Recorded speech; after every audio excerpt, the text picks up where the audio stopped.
Natalie Nidham, your host here. My guest today is Lucas Aoun, a naturopath and self-described human guinea pig who has spent years testing ingredients long before they were trending. He breaks down dopamine in a way that actually makes sense, how it impacts motivation, mood, and why tech hijacks it so easily. We also talk about his early formulas, the difference between teacrine and paraxanthine, and why some people crash on caffeine while others take over the world. Now, this episode is brought to you by Level Up, Nootropics, one of my new favorite nootropic formulas, Pure, the cleanest product and whey protein powder you'll find on the market, and Time Lime Pure gummies, all with special offers just for you. Check out the show notes below for details and enjoy the show. Lucas, welcome to the show. I can't believe it's taken us this long to get together. Yeah, no, stoked to be here, Nat. I'm excited to have a chat and deliver some incredible value for your audience.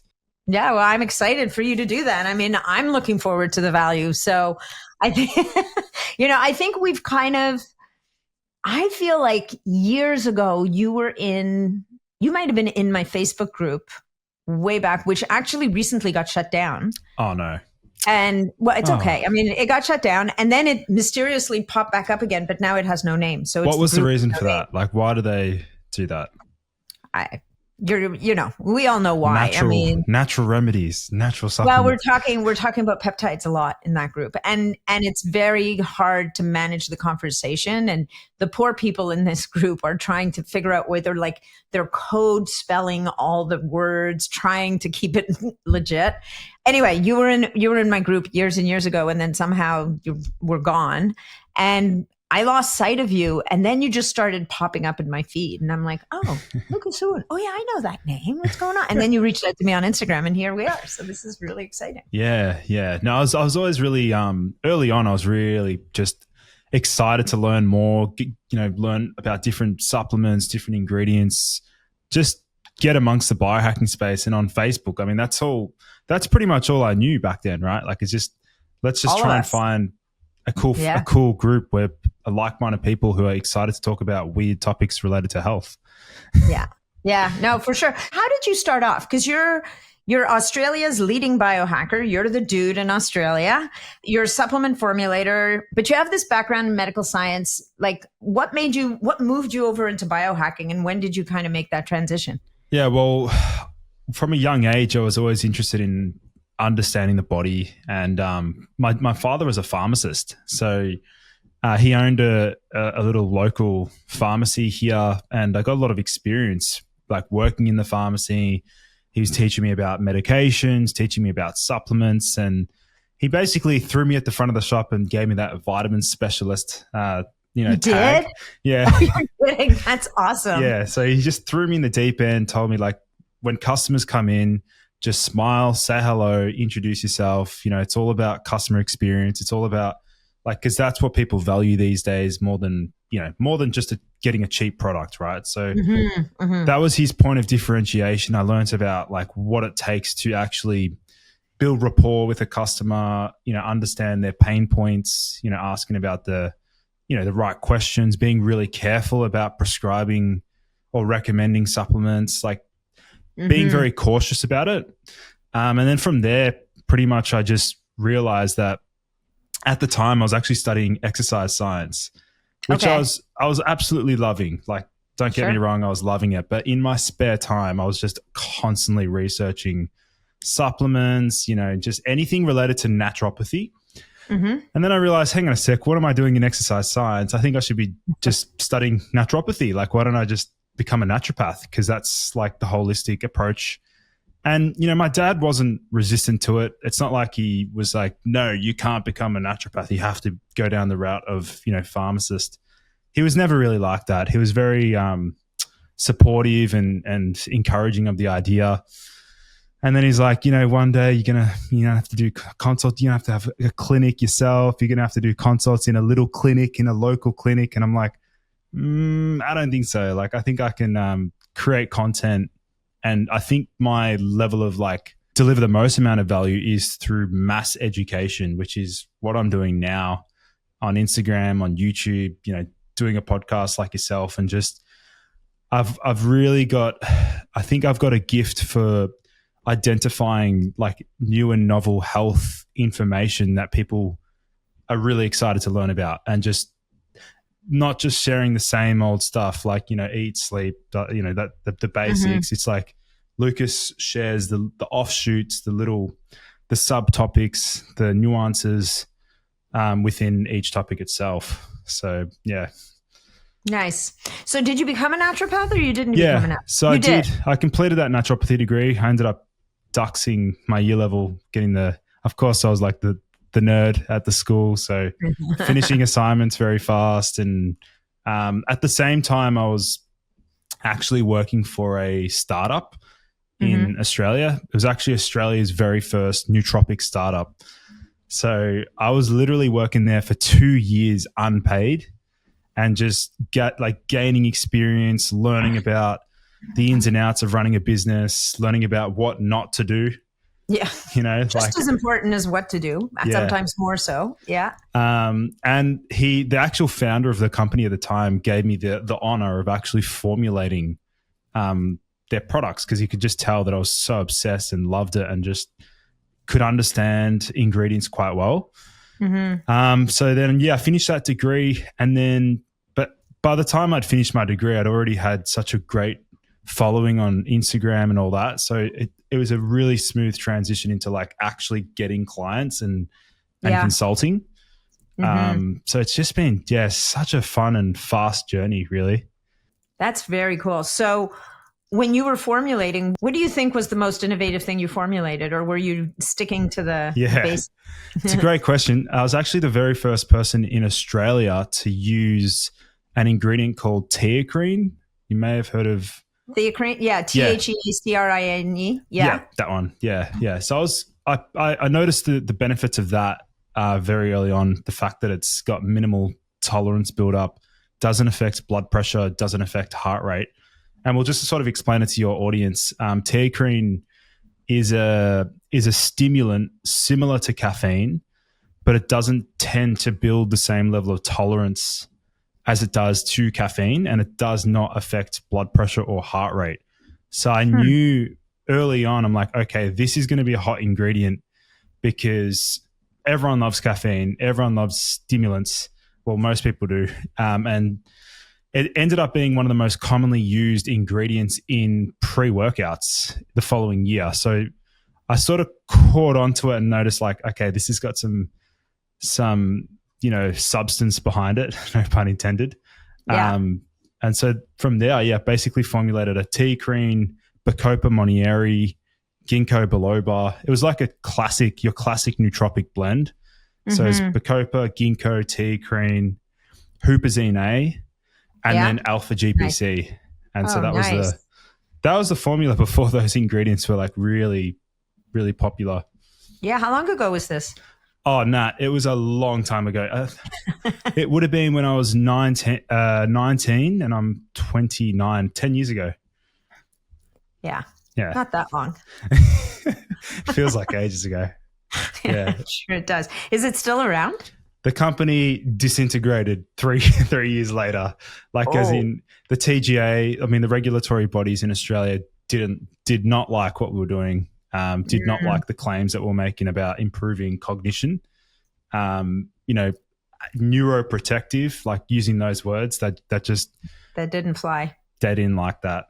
And so would you ever bring that back? That sounds like a beautiful formula. It was it was called, the company was called Happy, HAPI. Yeah.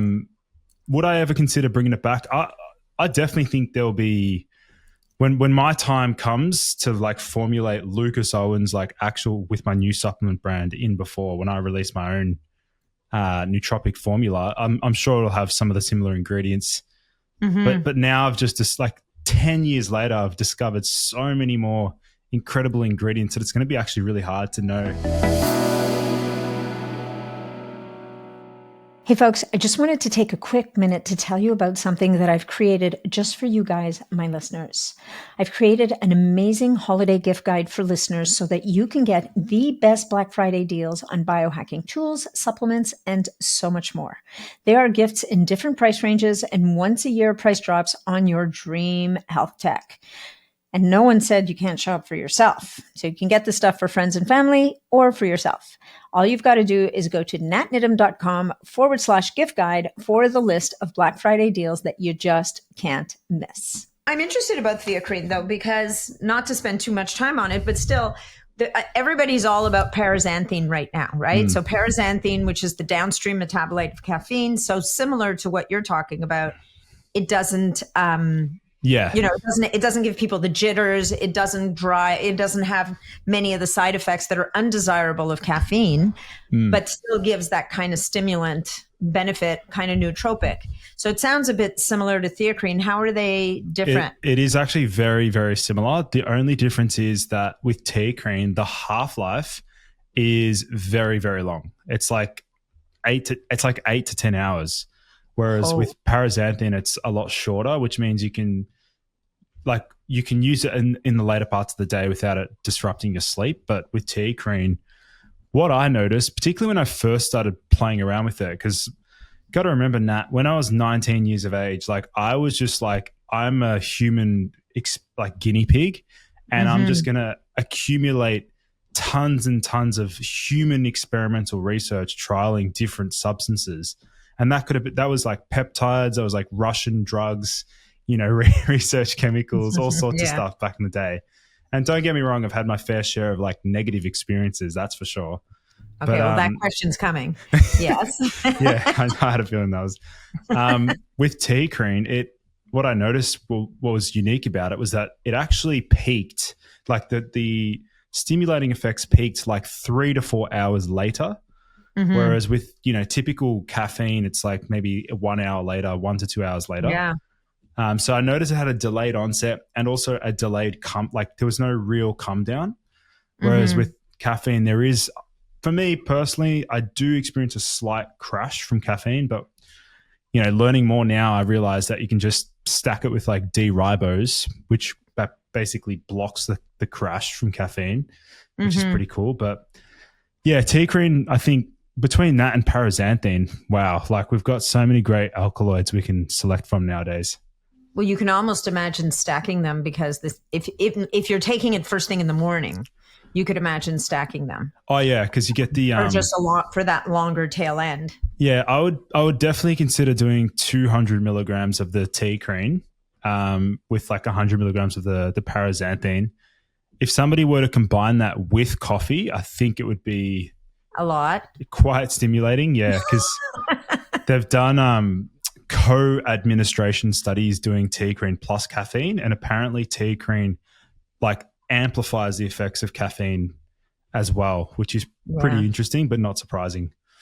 Yeah. But someone like me wouldn't touch it with the 10-foot pole because I don't do well with caffeine at the best of times. So you'd find me chattering, hanging off the ceiling.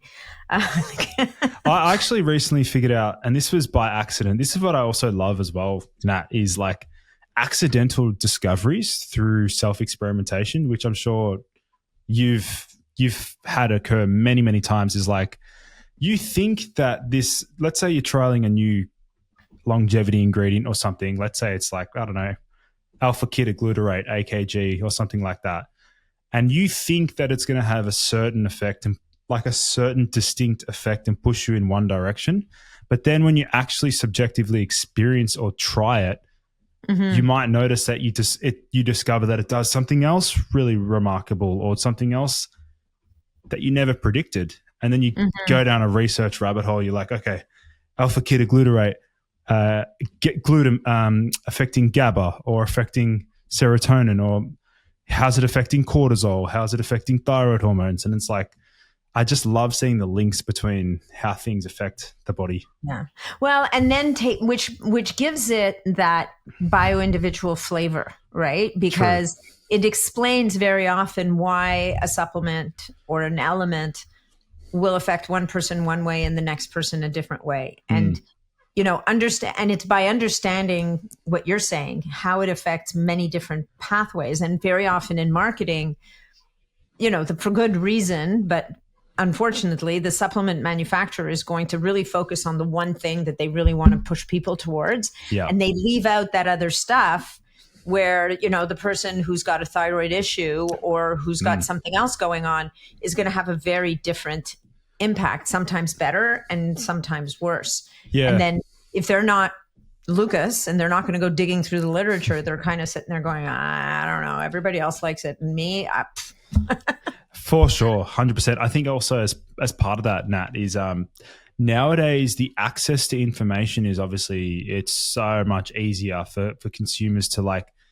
go on ChatGPT and try and obviously maybe not use it as like the first and only point of reference, but at least to explore different ideas. Like, let's say we go back to the subject of teacrine. Yeah. If somebody wants to actually learn about teacrine, like, and let's say they've had a unique experience with it, they can at least, instead of going to Reddit or absolutely. You can learn, you can actually see, okay, let's get the brainstorming happening. Let's outsource the brainstorming and get it done by an external. I think, it's interesting. I think it's a really, it's an interesting tool, right? And I think, we could talk about this too. Like AI is changing our space dramatically. Yeah. And to your point, it's not that ChatGPT is going to have all the answers, or if you looked like at a different search engine that's a little more geared to science, like Perplexity or something like that. But what it is going to do is it's going to bring together, it's going to gather a lot of information to give the individual a lot of different starting points for different points of inquiry. Right. Yep. And then by giving you the references to where it found its information, you can start to tease out this person wrote a great blog, so somehow they ranked. But really what I'm looking for is the PubMed article that talks about an experiment that actually, because it could be it could be someone who's marketing a product with that ingredient, whatever the case may be. Yeah. That's not where you want to get your information. You want to try and find it in the studies. It's such a great catalyst. That's like, it pushes you in a certain direction. It enables you to it basically is just outsourcing your initial difficulty of brainstorming, because a lot of people, well, I've noticed we're becoming so lazy, so lazy. So we want to try and outsource as much as we can. And I think something like, using these tools, I think the contribution of AI is going to have the biggest positive impact in the health space. That's my thoughts. Yeah. In terms of cancer discovery, things like that, being able to identify cutting edge drugs and ingredients and peptides. Let's not shy away from peptides. Like that's exciting. Yeah. Yeah, no, for sure. And I think AI will continue to play a role, but it is going to be about how well people learn how to use it. Yeah. And, I don't know that we're getting lazy. I think the opportunity of AI is it makes us, if we're using it properly, it makes us more efficient. Yeah. Yeah. Right. It allows you to go deeper, faster, to ask better questions, I don't know. Like, I feel like there's a positive side to it. We could call it lazy, but I could also say, is it really necessary to spend 10 hours grinding through journals if you can find something that can help you to kind of bring the information together? Yeah. The trick is not to just stop there, but to keep digging a little bit, because AI can be lazy. I don't think it's being lazy, but it can miss stuff along the way. So you still have to check the work and use your head. It's a good point. I think it's like, you could look at it from like an angle of being super resourceful. So you as a human now are becoming like the ultimate like mediator. You're like just stitching together different things and if you're not being resourceful, I think you'll fall behind because your people around you will, Well, you become a curator, right? But I heard somebody say something to me recently about AI because they went to some mastermind, and what the person who was talking said is, there's going to be three types of people with AI. Think of AI as a tsunami. There's going to be the people standing on the beach looking at the tsunami coming, going, Oh, wow. And they're going to die. Yeah. And then there's the people who are going to pretend the tsunami's not there. They're also going to die. Yeah. And then there's the people who are going to figure out how to ride the tsunami. Mm. And they're going to be the ones that are really going to, they're going to win. Yeah. Right. So at this point, it's not a question of if, it's here. And how are we going to figure out how to leverage it for our benefit? And I think, to your point, for the average consumer, it gives them a foothold so that they're not running blind in a lot of these areas, right? Are you still clinically, are you still working with clients or patients? I mean, as a naturopath, you have patients, but do you still work with patients, or are you now? I do. More on the business side. Yeah, I mean, I'm still. If we had to sort of like divvy up my time, how I divide my time right now. I mean, a lot of my time is still spent on the content creation, like education and research. You know, thinking about the next great YouTube video, thinking about the next Instagram reel, like falling down the creators rabbit hole. But I'm still doing one-on-one consults, and I've been doing group coaching for I think over 2 years now. Nice. And that's just so much fun. Like the guys that join that are they're all just wanting to thrive, to become better humans, to look at trialing the next different biohack. Like they're open-minded, and I learned so much from those groups as well. I love the learning that I gained from that as well. That's the beauty of working with people, right? Number one, it's being able to help people directly and help them to achieve the outcomes that they're after. But also it's very hard to learn in a static environment. Yeah. So it's, it's learning from interacting one-on-one or in groups. So I don't do much one-on-one work anymore, but I do a little bit of group work, and you do learn a lot, and it keeps you humble.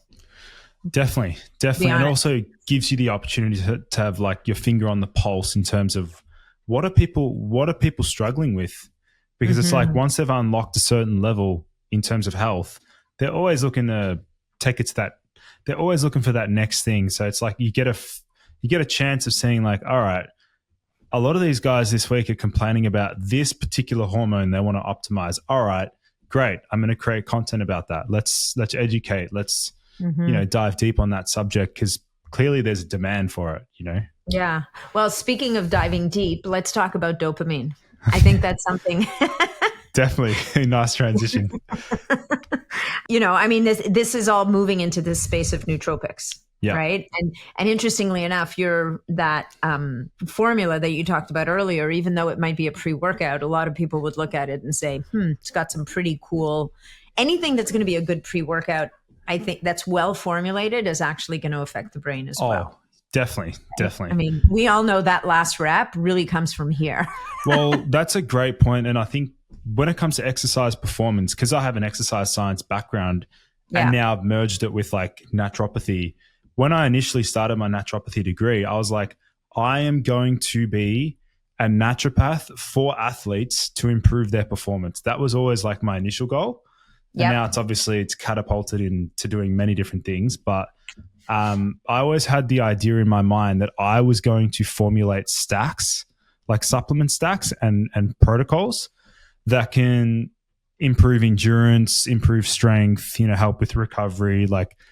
And I literally was sharing these stacks on a public website called ratemystack.com. This was many, many years ago. Yeah.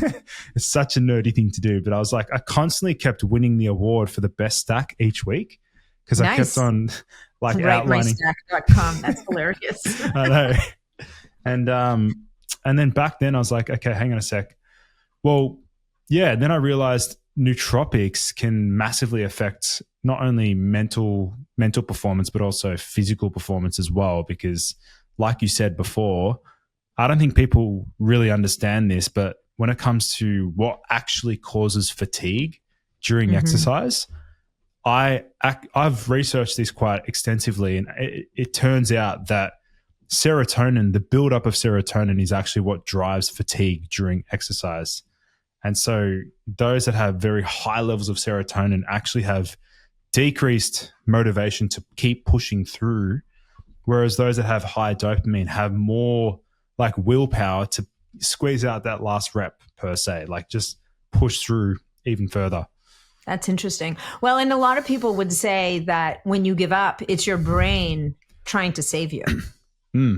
It's essentially your brain saying, we're going to get crushed. So as you're trying to push that last overhead press, your brain's like, dude, it's me. You're going to crush me.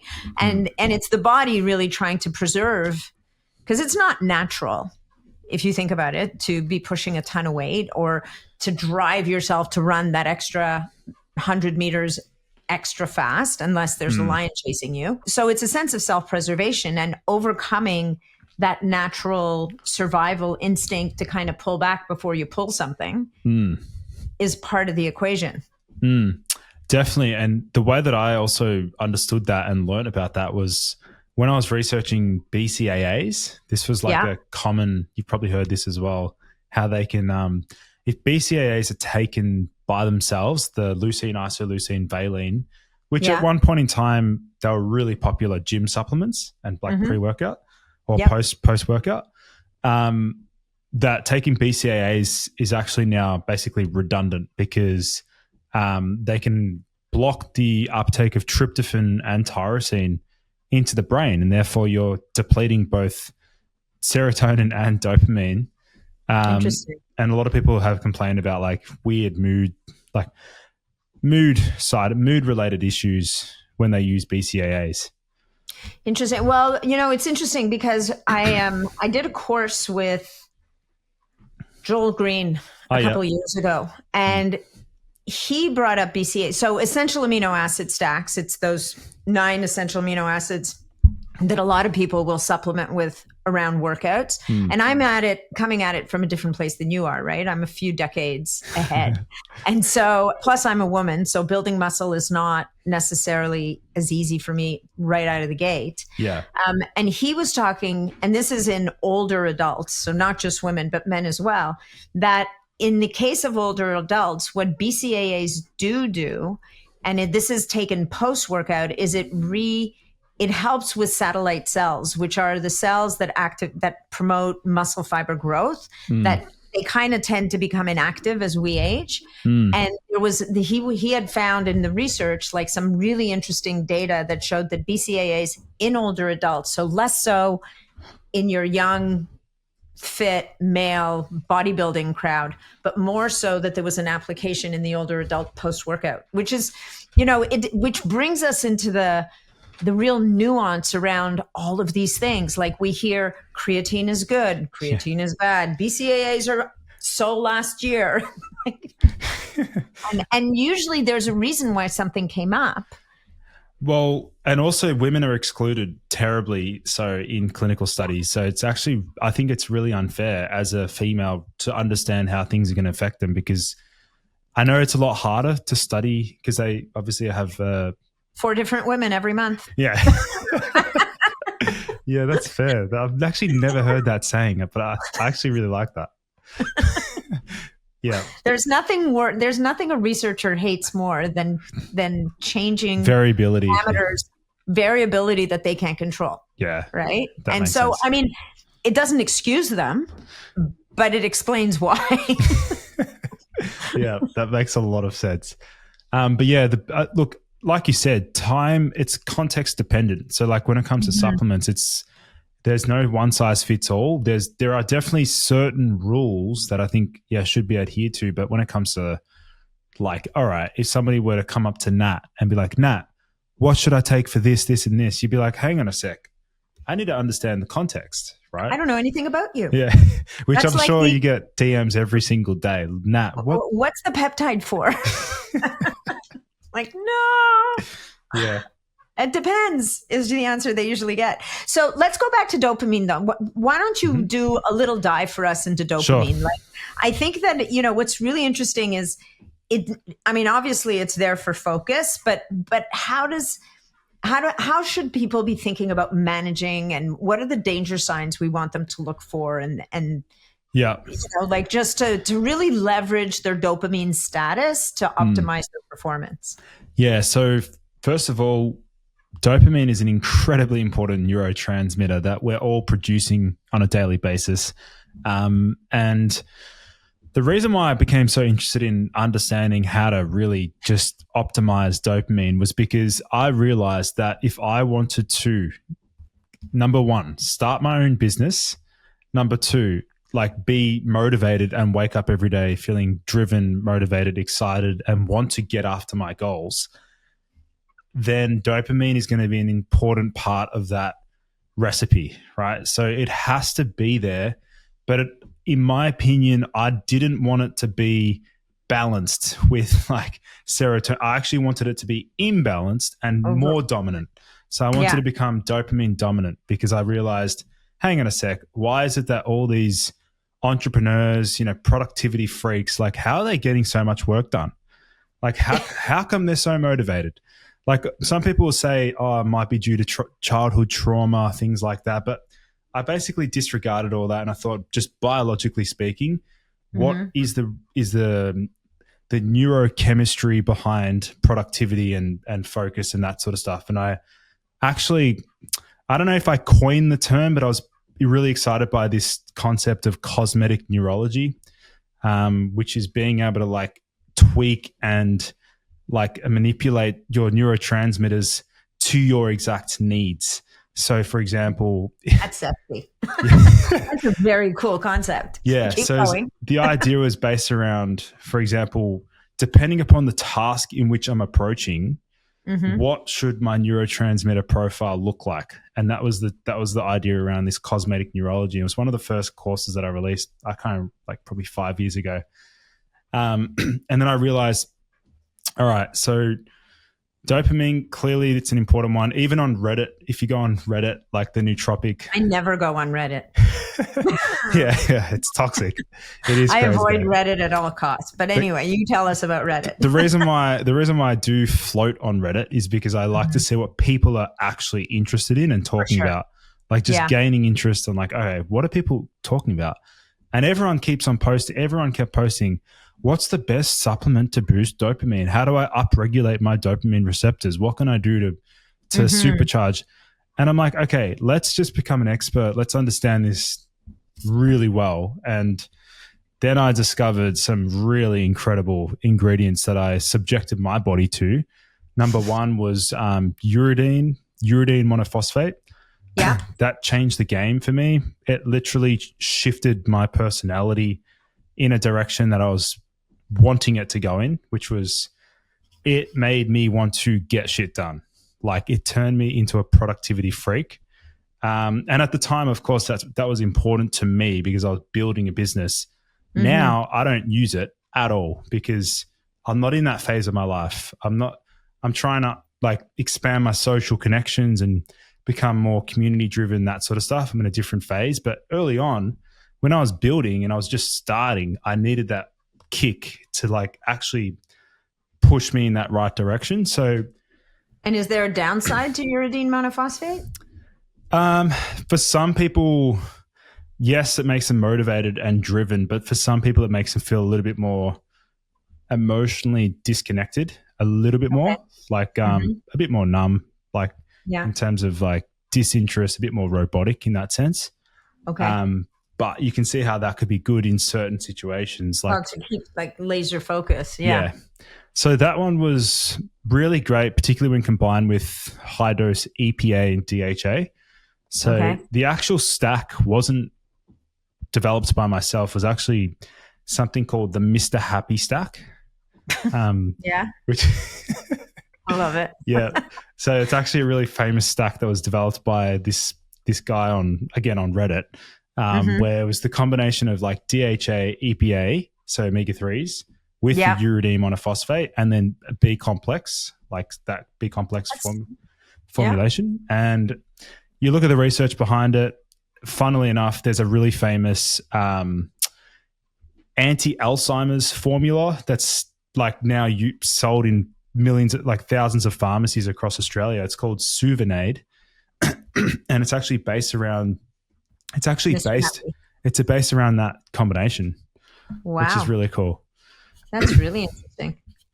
Okay, so that optimizes dopamine. Yeah, so uridine, the way in which it works is it increases, I'll get a little bit sciencey, so it increases potassium evoked dopamine release, and it also Mm-hmm. helps with upregulating dopamine D2 receptors. So Perfect. Perfect. that's, what we want in today's society. The next one that I had a great experience with was either L-tyrosine or L-phenylalanine, which, one's actually non-essential. Mm-hmm. L-phenylalanine is essential. So I Yeah. actually chose the essential one because it's the one that, You makes can't sense to make. Yeah. exactly. And that I still use today. I actually still use today if let's just say I've had a really depleting week, a really exhausting week of just lots of work and stuff. But then I have Mm-hmm. to go out and go to a birthday party or a dinner or something where if I'm feeling drained, but I don't want to stimulate myself with caffeine, Yeah. then I'll have phenylalanine and I'll take L-phenylalanine under my tongue, about 250 to 500 milligrams. And that is enough to not mess up my sleep, but give me enough like excitement and enthusiasm to, get up and go and socialize and, be in a bit more an upbeat, social, bubbly state. Yeah. Interesting. Well, what's interesting about that is, we're in the world right now. There's this movement away from alcohol. And Yeah. it's interesting. There is, right? I mean, believe me, I still have friends who you will have to pry their wine bottle out of their dying hands, which sadly will come Wow. sooner than later for them. But there is definitely a movement, and even in younger people, like I think it's across the board. Tim Gray just posted about that today, I think. Did he? Yeah, about generation Gen Z, like massive decline in alcohol consumption. Oh yeah. No, I mean it's been happening for like anybody who's paying attention is seeing it happen, right? And there's more and more. I mean, definitely there's a lot of focus on finding alternatives Yeah. to alcohol for people, and it comes down to, can we identify what those things are that alcohol is doing for people that we can trigger with whether it's a kava that, kind of the right kava extract can actually act as kind of this social lubricant, if you will, help people to feel a little looser, more friendly, or phenylalanine. And could a kava and phenylalanine partner together to... And Catawaba. That's actually where, so the Catawaba combination, one of the biggest effects that I noticed early on when I was researching Catawaba was that it made people way more social and like just more excited and outgoing. It actually shifted because we might as well get into the discovery behind it. So Catawaba is a Brazilian herb. It's very, very famous in South America as their number one like aphrodisiac. It's sort of like when people think of maca powder, it's similar to like a maca powder, similar to like a ginseng, but not overly stimulating like a ginseng. Yeah. And Catawaba, it actually literally translates to what gives strength to the man, like as in to increase strength. And like they also call it the tree of togetherness, which means that it's to bring together people and to like it. They even shamans back in the day would use it to ignite romantic intimacy, things like that. And they would use it with a concoction of other herbs as well. Another one called Mirapuama, which is also a great herb. But the reason why I was so excited about Catawaba was because some of the early rat studies, obviously it's not human studies, but it was just animal studies, which is all I could go by, right? What else can you do? Like when there's no human studies, what can you do? What's the next best thing you can do? You can have a look at some animal studies. And so in the animal studies, it demonstrated that Catawaba was a mild dopamine reuptake inhibitor. So the opposite of an SSRI. So I was like, hang on a sec. Catawaba makes rats very happy. Like, what's it going to do for humans? And then I look at the human traditional use, like historical usage, and it does help with mood. It actually is considered to be an antidepressant. And I'm like, I think this is going to be a really cool herb to serve a really important purpose for people that don't want to drink. Like, because that was me. I've actually never, I mean, I've had like 3 glasses of alcohol in my whole life. So, yeah. Interesting. I mean, I've never been a big drinker, but I've definitely had more than 3 glasses of alcohol my whole life. Yeah. But my life, I've been around a lot longer than you, so that's probably part of it too. Well, the mindset for me was I was a semi-professional soccer player early on, so I was always thinking about training and training and training. So I was brainwashed early on by my coach never to drink. It's good brainwashing Yeah. in the grand scheme of the world. I feel athletes go one way or the other, right? True. But yeah, I think, like you said before, the decreased interest in alcohol, why is that the case? Well, I think our generation are becoming more educated about the actual toxicity associated with alcohol, beyond just the liver. Like, they're starting to learn now, finally, okay, it's affecting the brain. Like, this is not beneficial. This will contribute and accelerate likelihood of developing dementia, Parkinson's, things like that. So I think it's pretty well established. And even Huberman, thank you to Dr. Andrew Huberman for actually, creating content around this, for saying that, was it no amount of alcohol is safe for human consumption? I think he said there's no minimum. There's no good amount of alcohol. Yeah. None. I know. And even the resveratrol story, honestly, A, you could get your resveratrol from other places without alcohol. And B, the value of resveratrol in the first place is highly questionable at this point. I know. We don't need to go there. But let's just say that all you guys that are hanging your hat on the resveratrol content of your red wine, not so much. Exactly. I think the idea around alcohol acting as a social lubricant, like you said before, we can mimic the effects if we understand the mechanism. That's why I've always been so obsessed with understanding what and how and why are things working and doing what they do. Because with ethanol, we know that it's hitting the GABA A receptor, which is a particular receptor that commonly prescribed anti-anxiety drugs also hit, like the Valiums and the benzodiazepines, things like that. But then I'm like, okay, but surely there's some supplements, natural ingredients out there that can also hit that receptor in a safer way, like in a more effective, safer way. And there are many, like you said, kava, lemon balm, magnolia bark, L-theanine, taurine. A lot of them. Yeah. There's a lot. Apigenin, magnesium. There's just so many that do that. And a lot of these things don't have toxicity. They have the opposite. They're actually protective.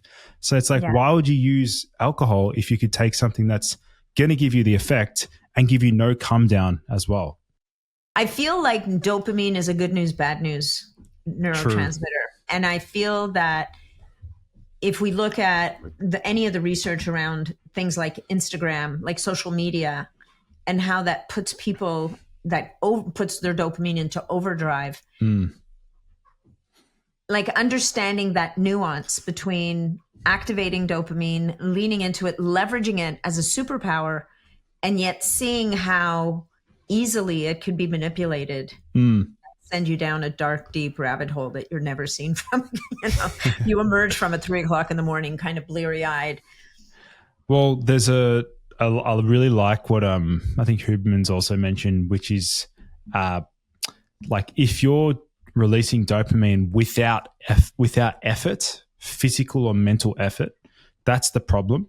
Where that seems to be the main problem, because when you're expending effort and energy outward, that's when you should get that dopamine response, because it reinforces that behavior. So like physical exercise, activity.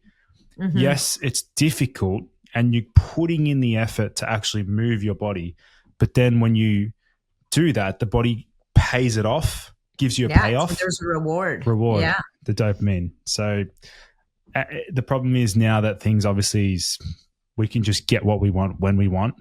The convenience factor. So that makes it a little bit more challenging now, because now we actually have to spend, like find time during the day to actually put in the effort, which is like go to the gym in the morning or go to the gym at nighttime. You know, like you have to actually find time now.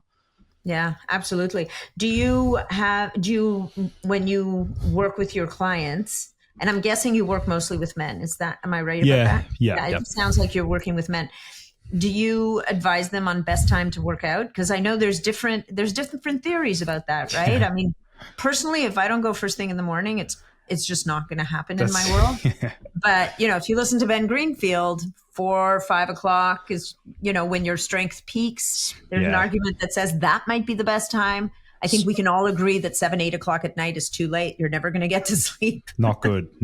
Yeah. I like that topic. It's come up like 3 times this week. It's like, you know, in terms of exercise timing, I'm the same as you. Personally, I think if I don't get it done first thing in the morning, it's going to be hard to fit it in, particularly if you run your own business. Like you're busy. You're like doing other things. Things pop up, like gets in the way. But I must admit, though, that training in the afternoon, evening, I have personally felt like I do feel a little bit stronger. Like I have, because I've eaten like probably 2 or 3 main meals before that. Mm-hmm. So I'm really well fed and I'm full, and my blood sugar is likely a lot higher than what it was in the morning. You have ammunition. Yeah. you fueled up. So having said that, I think there was a period of time where I was training fasted in the morning consistently, but I wasn't eating enough the night before, and I feel like that was the problem. Like that the final meal before bed needed to be more dense, and just a lot carb heavy, just more carbs. Because if it, like the sort of training that I'm doing is they're carbohydrate dominant exercises, so therefore you need personally I thought need a refuel on the carbohydrates more so, you know, the night before. Yeah. Well, it's interesting. You know, I feel like the conversation, again, all of these conversations, I love that they're becoming more nuanced. I love that because for the longest time it was black and white, right? Never work out first thing in the morning, fasted. There's times when it's actually going to work for the right person at the right time if they're not in a state of adrenal exhaustion, just kicking themselves all over town kind of thing. Like and it depends on the workout, and it depends on as you're saying, what you ate the night before, how you're going to refuel on the other side of it. But I agree with you that, you know, there is that sweet spot around late afternoon, early evening. That's probably physiologically the best time to exercise. But ultimately the best exercise is the exercise that you actually do. Yeah, I get it. You're sending the right message to people that need to hear it. Is like majority of people just need to hear what you just said in that last sentence. The best exercise that you do is the exercise that you at least just do. That you do, right? Because if you sit there and say, well, I didn't make my 5 o'clock for the last 6 months, do it at 7 a.m. Yeah. Like just get her done. Get it out there. I do find as well, particularly with, I would say it's probably more common in women, is the under eating aspect with the heavy training, because forget about, you know, reproductive functioning, and that's going to be a recipe for, is it female athlete triad? Is that the term that they use? Yeah. I think the equivalent in men is low testosterone, which is which we're seeing a lot of right now in younger men. Yeah. And that's why, like, when I was also researching dopamine, I actually quickly learned that the dopamine aspect, yes, it's important, but then it's like without the testosterone, like testosterone enables action, and it also promotes, it actually encourages physical activity and effort. And there's like Huberman also has mentioned something like testosterone makes effort feel good. And it makes so much sense, because it's like the guys that have high testosterone, they want to get after their day. They want to crush their to-do list. It sort of enables that action. So yeah, nowadays the problem with most men is that their testosterone levels are nowhere near where they need to be. And a lot of guys are jumping onto, you know, TRT, testosterone replacement therapy, in my opinion, to like prematurely. They're not actually, putting in the effort to try and optimize naturally. Mm-hmm. And that's a problem, I think. So why don't we talk about that a little bit? Because, Yeah. and it's, it's interesting, and we don't need to talk about it now, but testosterone's become a very hot topic for women as well. But let's talk about men, because that's your area right now. And I do think it's concerning that younger and younger men are looking for testosterone replacement therapy. Oh, yeah. And so let's talk a bit about what could be driving that and what they really need to be looking at. And also, is there a thyroid connection there as well? Yeah. Yeah. Thyroid is epidemic. I'm glad you mentioned that, because when guys are focused so heavily on testosterone, a lot of the time when I'm looking at their blood work, I know deep down that there's actually something upstream that's even more important, that actually regulates your ability to convert cholesterol into the sex steroid hormones, including testosterone, and that is thyroid T3. So the guys that have low T3 are usually the guys that have low testosterone, because they're not converting the cholesterol sufficiently. They're not making its way through the mitochondria, through this particular enzyme, STAR enzyme, and therefore they're not producing enough testosterone. That's a problem. And that's why when it comes to thyroid, yes, I'd say it's probably more heavily spoken about in women's health, because it's more 100%. Common an issue. But for men, I mean, I rarely see a guy's blood work where his T3 levels are where I want it to be. And I'm talking TSH and also T4. So for my sweet spot, you've probably got your own sweet spot. For me, it's 0.5 to 1.5 for TSH, like on the lower side, even though the reference range is ridiculously. Isn't it up to 4 or something? Yeah. It's insane. It makes no sense. I think most people want to see it under 2 for sure. Yeah. I've actually, by the way, got mine down to 0.49, so I got to be careful. I'm not pushing it too fast. Too low. Yeah. But T4 usually around anywhere between like 15 and 20. That's usually good for our reference ranges in Australia. And then T3, I like to see it above 5.8 to around 6.2, 6.3. I know it's very specific, but it's on the upper end of the reference range. Is that the same for yourself? It sounds to me like the units are the same. Australia and Canada, I think we operate in the same world. I mean, I don't typically work with men's hormones, so I'm going to take your word for it on that. But I think for thyroid metrics, those all sound pretty good. Like you're a lot tighter on the T3, but at some level you're aiming for a very specific outcome. Yeah. And what's interesting about an underperforming thyroid is that cholesterol levels are going to go up. Like my dad, like my dad's been on cholesterol medication for as long as I can remember. And it wasn't until much later in his life that anybody ever told him that his thyroid was underperforming. That's so, right. So meanwhile, he has decades of statin use when maybe all he needed was thyroid support way back in the day.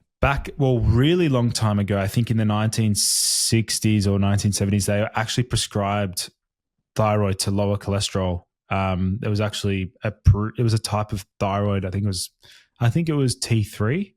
That makes so much sense. Why did it go away?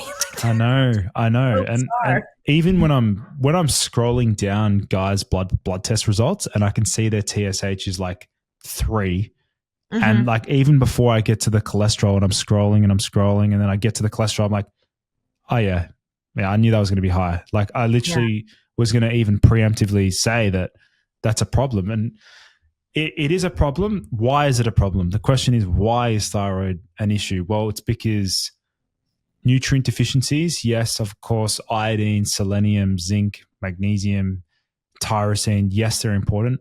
But then looking beyond that, why again? Well, we have to acknowledge the fact that pollutants, fluoride, things that actually block thyroid hormones, it's ubiquitous. Like it's everywhere. So therefore, you can't get away from it. Yeah, you can't really get away from it unless you're living a really healthy lifestyle. It's very hard to avoid that. And then also beyond that is Um, I've seen guys that decide to go on a full carnivore diet as well, like without any carbs, like basically like a keto, very, very, very low carb diet, which in some cases for obesity, like trying to drop a lot of body weight, yeah, it can do a great job.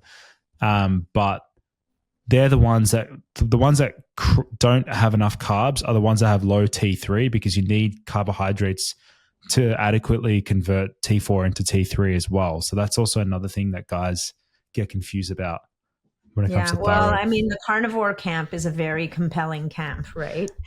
Um, Yeah. it's when you listen to the big names in the carnivore camp, they're very, very compelling people, and it definitely works for them in some way, shape, or form. I don't know. I think I'm a little bit with you. I'm a little more cautious with carnivore personally. I'm actually curious, what do you think is like lacking the most about the carnivore diet? What's the thing that it's missing, do you think? I think for me, it's nutrient diversity. Yeah. I think I feel like the human animal was never meant to be monotheic when it comes to diet. Yeah. I think we're obligate omnivores, right? And we get, and maybe there are certain people from certain ethnic lineages that might be better suited to carnivore. I'm really open to that possibility. But like I'm Mediterranean descent. I tried to do carnivore and it was nothing short of a disaster. So I think you have to be, I think whenever people go into these very extreme diets, the most important thing is, number one, as you said earlier, as an intervention, it can be really powerful, right?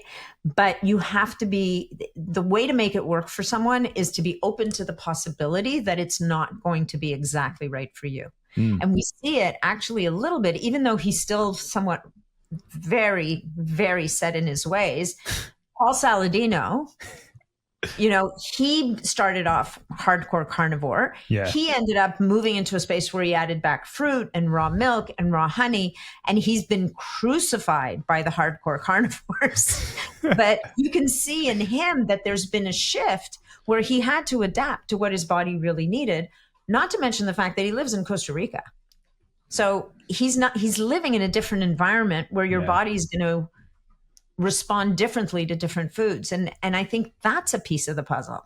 Yep. I fully resonate with that. I think, when I look at it as well, like we were talking sort of before the podcast about the polyphenols, like you can't get polyphenols in meat.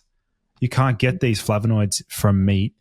You can get them from fruit, which I think fruit, like blueberries, blackberries, like we can't deny the fact that these have beneficial effects long term, as long as they're clean. They're actually not sprayed with all that crap. But like some of the best supplements and the best nootropic ingredients have come from plants. They haven't come from meat. Like that, they've come from carnitine, maybe, but that's it. Yeah, good point actually, and even carnosine as well. But and taurine, can't deny that. And then there's taurine, and there's iron in the right. Yeah. It's more like yes, but it's still. It's more like the neurogenic sort of, the BDNF boosting compounds, like, pterostilbene from blueberries and apigenin from chamomile, and which you can also get from parsley. Every time I come up with an argument, I can't even. But to your point, like there's many different, like Mother Nature offers us many different ways to skin this cat, right? And meat's going to get you so far. Meat, healthy fat. We all want the healthy fats. What's going to be healthy fat is going to, in some ways, depend on your current state. We know what unhealthy fat is, but I'm actually curious on your position on seed oils, because that's another one these days that is lighting up the world. And so you've got part of the world that is like seed oils are essentially a creation from Satan to destroy humanity. And yet there's research that shows that certain seed oils are actually not that harmful. Okay. I think it's a spectrum. So with the seed oils, there's definitely types of seed oils that are very, very problematic and bad, in my opinion, that I would never use. But Yep. I do occasionally have sunflower oil every now and then. Like, or I'll have things like that are actually considered poofers. I've had them here and there. Like, I can't think of any other one right now that I have more often. Obviously, my dominant oil or fatty acid composition that I thrive on is extra virgin olive oil and butter Yeah. and coconut oil. Like, they're the three that I prefer. Yeah. But every now and then, if I'm going to have a little bit of sunflower oil, I don't think it's going to absolutely kill me, because I've had a look into the research behind. I know it's more rancid, it's likely to get oxidized, but there's actually dedicated unique benefits to sunflower oil, for example. But if we look at something like canola oil, Yeah. I mean, like, that's the research is it'd be so difficult for a consumer to understand why is canola oil actually bad. Because if you go on have you seen the studies where there's like, it lowers cholesterol, does all the good things? Like, clear, there's good canola oil and bad canola oil. Would I use it as my main oil? No, not no. even close, right? I mean, even things like, I remember I used to get this pumpkin seed oil from Styrian pumpkin seed oil, like from, where is that? Like, not in Germany, but somewhere in that part of the world, like really. And and Lucas, it was like the deepest, darkest green you could ever imagine. It had the Yeah. most unbelievable flavor. It was wildly expensive, but they had data that showed that it helped in men's health Oh, like yeah. nobody's business, because it's very high in zinc.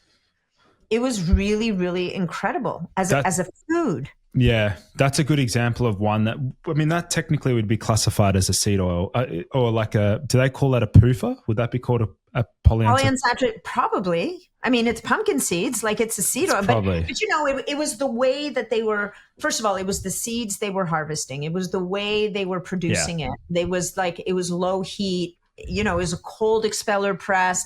It was in a dark green bottle. The bottles were small so that you would get to consume it before it went bad. Like, yeah. I mean, I've had rancid coconut oil. Like, you can, anything, some things are less likely to go bad than others, but anything can really go bad. And I think anyway, I think it's an interesting rabbit hole, but we've abandoned our men, have left them hanging on the testosterone. So Well, thyroid. it does lead into this topic of testosterone and thyroid, because I Okay. always say for guys, if they're looking to boost testosterone as high as possible naturally, and if they really want to optimize their hormones, then we actually need to focus on avocados, coconut oil, extra virgin olive oil, butter, saturated fat from red meat. Like, these are the types of fats where I've seen blood work, and I've looked at thousands of different guys' blood work over the years. These are the types of fats that are really important for actually helping with testosterone production, because I've seen guys that go vegan and they go plant-based, and I've seen their blood work, and it's not pretty. It's not a good sight at all. Yeah. Well, I think part of the vegan thing also is very few people do it properly. Yeah. And you kind of can't do it without supplementation of some kind. Yeah, I know. So it's also not a particularly natural diet. I don't, Nah. for the long term, and people will hate on us for saying this, but it's not. I mean, and yet there's people who've pulled it off and become bodybuilders. And I don't know if you've ever met Wade Lightheart from Biooptimizers. I mean, he's pretty much all plant based, and I think he won a bodybuilding competition not that long ago as a 50-year-old guy who's fully plant based. But the guy's optimizing in many other ways. Like, he's using digestive enzymes. I'm sure he's taking all the right supplement stacks, and his body seems to do very well with it. But it's not, most people who go vegan just have this really sad diet of tofurkey. Somebody should capture what you said and use it as an ad for like a carnivore ad. Yeah, Where you said the tofurkey. I'm sorry. And I mean no disrespect. I mean, look, there's a lot of reasons why people avoid animal products, and I got to respect them. But at the same time, I think that when you're looking to optimize your health, there's going to be a price to pay, and you have to do the research so that you can plug the holes that are naturally present in a vegan diet. Yeah, no, definitely. There's a lot. Yeah. Yeah. So back to our testosterone conversation. So with your guys, particularly the younger guys, so the first thing you're going to look at really is the thyroid and see if that's optimized. Yep. You're going to look at their fat intake and their carb intake to make sure that they're nourishing the body in a way that it feels safe and has the materials and can do the conversions. Correct. Then I'm also going to look at their exercise, like how they're actually training, if they're doing the right types of exercise. So, for example, the guys that are doing the really long endurance, ultra like marathon training, like the testosterone's in the floor, like terrible. Yeah. That's why I usually recommend weight training three to 4 times a week. And we're talking like, yes, compound movements, squatting, deadlifting, bench press.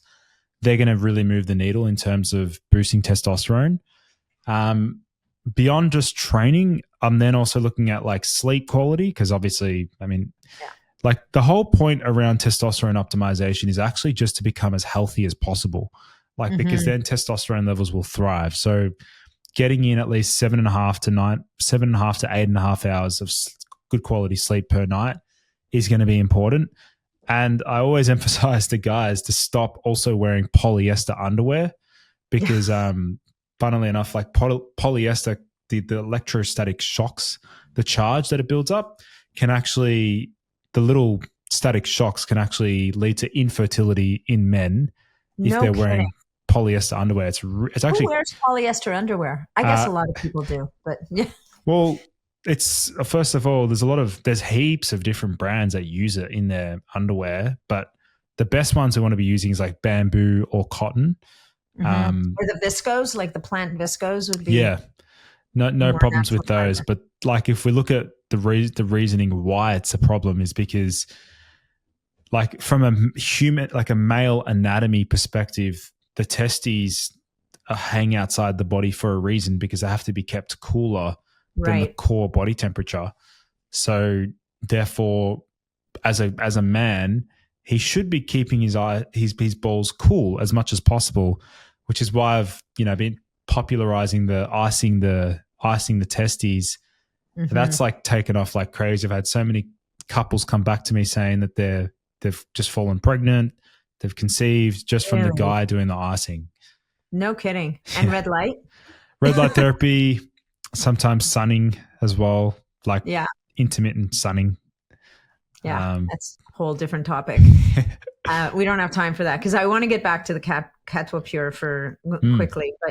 But okay, so are we good on the testosterone? Yeah, sure. Sleep, diet, exercise, thyroid, diet, sleep, exercise, thyroid, like optimizing your lifestyle, ultimate. And it's creating a world where the body feels safe and in a place where it's time to reproduce. Like that's the bottom line, right? And also a state of abundance in terms of safety, security, like even, I don't really like saying this sometimes, but financially as well, like as a man to feel like he's got his security, financial security as well. I have seen blood work from guys that do their testosterone levels before and after they've made a lot of money from something. It's insane what it does to their testosterone. The guys that have made hundreds of thousands of dollars in a couple of months or whatever, their testosterone levels just spike like crazy. Yeah. I mean, you could argue that getting there also is they're so stressed, working so hard, burning the candle at both ends, not exercising, not taking care of themselves. Like both are true. And I'm sure that, when you're feeling flush, the whole world just looks and feels better. Yeah. Let's talk a little bit about whatever made you jump into this whole supplement business. Because it's an interesting business. It's a tough business. I mean, again, just like the conversation we had before we started recording, when somebody tried to talk me into starting a podcast and me saying, no, the world does not need another podcast. And here we are. There's no shortage of supplements out there, but I find it really interesting that the one supplement that you've pushed out so far that you've developed is a little bit unique. Like I've never heard of it before, and Yeah. it's got its own little niche now. Yeah. Well, first of all, I mean, I've always had the idea that I'd release my own supplements in the future. And I've always thought that my formulation, every formulator thinks that his formulas are unique, which, they always say the same story. But I think, I just think that the way in which I'm sort of combining ingredients or educating about them makes people really curious and excited and want to try them. And, I had the choice of releasing anything as my very first supplement. It could have been a magnesium product. It could have been a vitamin D. It could have been death. There's a million of those out there. Why go there? So I decided, I'm like, you know what? I've known about Catawaba for years, and I've used it and I've prescribed it, and I've seen how people respond to it. I know it's a really popular herb in South America, in Brazil. I know that it's got some pretty cool animal studies behind it, but I also know that there's not many of these. Like there are Catawaba products on the market, but I don't think that they're doing a great job in terms of actually like quality sourcing and that sort of stuff. So I decided, you know what, I'm going to go for it. I'm going to get high quality Catawaba, which, don't get me wrong, that was not an easy task at all. We had to, we got ours third party tested using a company called alchemist.com. They're like the America's best third party assessment for quality. And to be honest, Nat, we actually sent 2 samples and they both failed. They didn't come back. They actually did not pass quality. They actually weren't Catawaba, even though the supplier said it was. And I was really upset. I was really disappointed. I'm like, oh, I want to release a product that doesn't even exist. Like, it doesn't actually, like, where can I find legitimate Catawaba? Yeah. Anyway, long story short, we ended up finding a supplier who actually passed the assessment, which is the one that we're using now, called Catawaba Pure. We've trademarked the name Catawaba Pure, and the brand name for my supplement brand is, that took so long to think of a name because, there we go. That's got it in the hands. The brand name took us ages to think of because all the good names were not, like, we couldn't trademark, right? So it was like, and there's so many different supplement brands out there, but we finally arrived on In Before because that encapsulates what I stand for, which is releasing cutting edge ingredients in before everyone else. Nice. So that's why. I love it. So there's mostly animal studies, but there's traditional uses for Catawaba in Brazil, right? And so is it mostly a men's supplement, or is it good for men and women? No, do you know yet, or? It's it can be used by both men and women. The mood benefits definitely apply to both. Definitely apply to women as well for like mood. Got to realize that this product is a dopamine boosting herb, so it actually increases dopamine, and you can see how that's going to translate to subjective experience, improved mood, motivation, better libido, just general vitality. So women can definitely use it as well. I love it. Yeah. The way I like to put it is like, if a woman responds well to, like, let's say maca powder or rhodiola or like a ginseng, this is where Catawaba can really shine. It can sort of, and also mucuna pruriens. This is where I think Catawaba slots right in as like an alternative to those. Okay. Well, it's interesting. I'm actually testing out a line of maca products right now. So that is it the maca team or a different? Nope. It's a company called Symphony Health. Okay. And they've developed a line of maca formulas that support women's hormones, but there's 3 different formulas for women who are still cycling, women in perimenopause, and women who are postmenopause. Awesome. So it's, it's a very, and they have some very impressive people on their board. So the coming out position is that it might be able to either reduce the amount of hormone therapy that women need, and in some cases eliminate it, which I find Wow. a little bit fascinating. It's stretching my I'm like, let me get this straight. Shop's closed and you're telling me. Interesting. So we'll see. I think that it's a very interesting premise, and if it does work that way, it offers a different avenue, and maybe it won't work for every woman, but maybe for some women, and certainly women who are not willing to use hormone replacement, maybe it's another strategy that they can lean into. Yeah, interesting. That might actually stack well. Like if you look at some of the formulas on the market, there have been formulations where they're using maca with the Catawaba. Maca, Catawaba, Damiana is another herb that's really popular. Passion flower, that also stacks really well with it. But yeah, I think realistically, Nat, I mean, it's the first product that I've released, but my long-term goal is I want to have literally 40, 50 different products.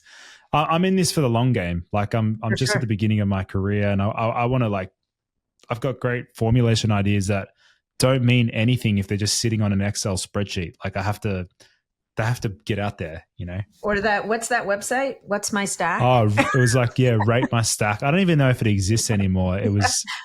Now I'm looking forward to seeing the new edition of that pre-workout that you described at the beginning of the podcast. Oh yeah. I think that'll be very cool. So in before Catwaba Pure is available in the US. It's Amazon online. US. Yeah, Amazon US for sale. Okay. And they can also get it at inbeforesups.com. Where I'm trying my best to educate. Thank you so much for even allowing me the voice here to talk about it, because my pleasure. It's like I want people to start realizing that they don't have to just use the general herbs that are out there. There's other things you can explore. If you've had a great experience, I love herbs. I'm a naturopath, right? So if you've had a great experience with let's say, I don't know, rhodiola or ashwagandha or ginseng, or explore what else is out there, because Catawaba might be another thing that you might respond well to, and you might realize, hang on, I might use Catawaba for Fridays, Saturdays, and Sundays just for the weekend. And you might think, that's my weekend sort of fun, outgoing herb sort of thing. Nice. So would you take it at the end of the day? It won't affect before you're going out, or because it's not going to affect sleep, you said. No, it doesn't affect sleep. You know what's crazy is that we've had so many people report that it actually increases their HRV score, which I was not intending. I didn't make it for that reason, but people are saying it does increase their HRV, which is surprising. Okay, so we can use it end of the day when we're feeling like we need a little lift, let's say. Yeah. Maybe have it with a glass of sparkling water and a little umbrella in there to simulate your cocktail. And then is there a reason why someone wouldn't use it 7 days a week, or are you recommending that maybe 3-4 days a week is good and take a break? Well, some people prefer to do a loading period of 5 days on, 2 days off as well. So they might want to do it just to really saturate their body and see what Catawaba can do for them. Yeah. Because for some people, it takes a week or two to notice the effects. For others, they notice the mood benefits pretty soon after taking it. I remember when I very first tried not the herb in the powdered form, but in the tea form. Because you can get Catawaba in tea as well. For sure. It's actually a bark. It's a bark. And so when I had the bark for the first time ever, because I was what I call a virgin to it, I've never used the Catawaba before, its effects were so pronounced that I was just everything was making me laugh, and everything was just pleasant. Nice. I was in a great headspace. Nice. Well, I'm going to a conference, so I'm taking my Catawaba with me. Perfect. Well, because conferences, right? You're up all day long, and then by the end of the day, the dinners are starting to roll in, and you're like, oh my God, I just want to go back to my room. I'm done. Yeah. So I'll see if it can carry me through the conference. See how it goes. I'll let you know. Definitely. Well, Lucas, this has been an absolute pleasure. I've really enjoyed this conversation. Thank you for taking the time and for getting up super early. You've seen the sunrise. I can see it now.